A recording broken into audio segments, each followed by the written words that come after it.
Guys, welcome to my new channel. ನಾವು ಇವತ್ತೊಂದು ಪಾಯಸ ಮಾಡೋಣ. ಏನು ಪಾಯಸ ಮಾಡೋಕ್ಕೆ ಹೋಗೋಣ ಅಂತ ನೋಡೋಣ.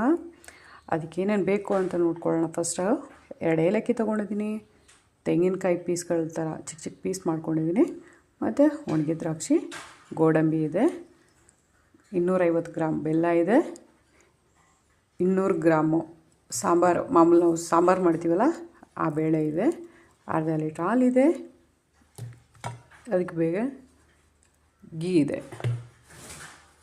ಮೊದಲಾಗಿ ಬೆಲ್ಲನ ಪಾಕ ಮಾಡ್ಕೊಳ್ಳೋಣ. ಫಸ್ಟು ನಮಗೆ ಬೆಲ್ಲ ಪಾಕ ಮಾಡ್ಕೊಳ್ಳೋಣ. ಬೆಲ್ಲ ಪಾಕ ಮಾಡೋಕ್ಕೆ ಇಟ್ಕೊಳ್ಳೋಣ. ಬೇಳೆ ತೊಗೊಳ್ಳೋಣ. ಅದನ್ನು ಚೆನ್ನಾಗಿ 2-3 ಸತಿ ವಾಶ್ ಮಾಡ್ಕೊಳ್ಳಿ. ವಾಶ್ ಮಾಡಿದ ಮೇಲೆ ಕುಕ್ಕರ್ ಹಾಕ್ಬಿಟ್ಟು ಅದನ್ನು ಚೆನ್ನಾಗಿ ಬೇಯಿಸ್ಕೊಳ್ಳಿ. ಒಂದು 2-3 ಸೀಟಿ ಕೊಟ್ಬಿಟ್ಟು ಚೆನ್ನಾಗಿ ಬೇಯಿಸ್ಕೊಳ್ಳಿ. ನಾನು ಕುಕ್ಕರಲ್ಲಿ ಹಾಕ್ಕೊಂಡಿದ್ದೀನಿ. ಇದನ್ನ ಇವಾಗ ಚೆನ್ನಾಗಿ ಬೇಯಿಸ್ಕೊಳ್ಳೋಣ. ಒಂದು 2-3 ಸೀಟಿ ಕೊಟ್ಬಿಟ್ಟು ಇನ್ನೊಂದು ಪಾತ್ರೆ ಇಟ್ಕೊಳ್ಳೋಣ. ಇವಾಗ ಬೇಳೆ ಮತ್ತು ಬೆಲ್ಲ ರೆಡಿಯಾಗಿ ಬರೋತ್ತಿಗೆ ನಮಗೆ ಇವಾಗ ಡ್ರೈ ಫ್ರೂಟ್ಸು ಮತ್ತು ತೆಂಗಿನಕಾಯಿ ಪೀಸ್ಗಳನ್ನ ಚೆನ್ನಾಗಿ ತುಪ್ಪ ಹಾಕ್ಬಿಟ್ಟು ಫ್ರೈ ಮಾಡ್ಕೊಳ್ಳೋಣ. ಕಡಾಯಿ ಬಿಸಿಯಾಗಿದೆ, ಇದಕ್ಕೆ ಸ್ವಲ್ಪ ತುಪ್ಪ ಹಾಕ್ಕೊಳ್ತೀನಿ. ಆಗಿದೆ. ಮೊದಲಾಗಿ ನಾವು ತೆಂಗಿನಕಾಯಿ ಪೀಸ್ಗಳನ್ನ ಫ್ರೈ ಮಾಡಿ ತೊಗೊಳ್ಳೋಣ. ಇವಾಗ ತೆಂಗಿನಕಾಯಿ ಫ್ರೈ ಆಗಿದೆ, ಕಲರ್ ಚೇಂಜ್ ಆಗಿದೆ. ಇದನ್ನು ತೆಗೆದಿಟ್ಕೊಳ್ಳೋಣ. ಗೋಡಂಬಿ ಹಾಕ್ಕೊಳ್ಳೋಣ. ಗೋಡಂಬಿ ಫ್ರೈ ಮಾಡಿದ ಮೇಲೆ ದ್ರಾಕ್ಷಿ ಹಾಕ್ಕೊಳ್ತೀನಿ. ಎಲ್ಲ ಫ್ರೈ ಆಗಿ ಎತ್ತಿಟ್ಟಿದ್ದೀನಿ. ಇವಾಗ ಬೆಲ್ಲ ಪಾಕ ರೆಡಿಯಾಗಿದೆ. ಇದನ್ನು ಸೋಸಿ ಇಟ್ಕೊಳ್ಳೋಣ. ಯಾಕೆಂತೇಳಿ ಇದರಲ್ಲಿ ಕಡ್ಡಿ ಕಸಗಳೆಲ್ಲ ಇರುತ್ತೆ, ಸೋಸಿ ಇಟ್ಕೊಳ್ಳೋಣ. ಹಾಲು ಸ್ವಲ್ಪ ಬಿಸಿ ಮಾಡ್ಬೇಕು. ಪಾಯಸ ಮಾಡೋಕ್ಕೆ ರೆಡಿ ಮಾಡೋಣ. ಅದೇ ಆಲ್ರೆಡಿ ಇವಾಗ ಈ ಕಡಾಯಲ್ಲಿ ಸ್ವಲ್ಪ ತುಪ್ಪ ಇದೆ, ಇನ್ನು ಸ್ವಲ್ಪ ಸೇರಿಸ್ಕೊಳ್ಳೋಣ. ಬೇಳೆ ಚೆನ್ನಾಗಿ ಬೆಂದು ಬಂದಿದೆ.